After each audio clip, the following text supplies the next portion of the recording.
Schlesinger and de Villeneuve, Oregon serious personal injury attorneys on free consultations. We can understand what you're going through. Our staff will take care of all the legal procedures. We'll contact the insurance companies and make sure your rights are protected. And a family torn apart and trying to cope with the death of a son and brother. Today I spoke with the family of 20-year-old James Georgeson, who was gunned down by federal police on Thursday. Tonight the family says they're looking for answers and the truth about what happened last week.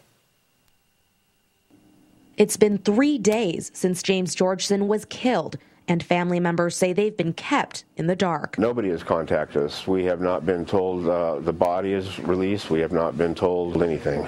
Last Thursday, federal marshals shot and killed James Georgeson in the West Medford Albertsons parking lot. Authorities say they tried to arrest him for a probation violation. Officials opened fire after they say Georgeson used his car as a weapon and attempted to get away. Now, days later, family members say they've received countless emails from eyewitnesses. They're traumatized also. This email saying, "My son could have been killed."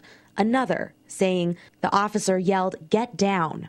We spoke with a former U.S. Marshal with no ties to the shooting. He says Georgeson's prior charge of assaulting a federal marshal played a role in how the events unfolded.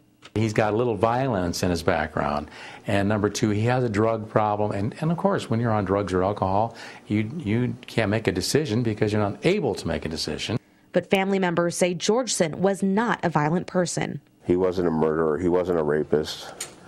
He was a petty thief that had drug problems. And they say the federal marshals they spoke with knew Georgeson wasn't violent. They said he was a gentleman, never had any problems with him.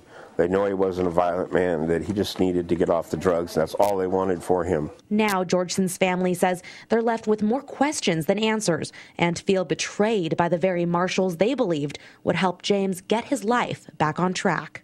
He needed help. He didn't need, have bullets pumped into him.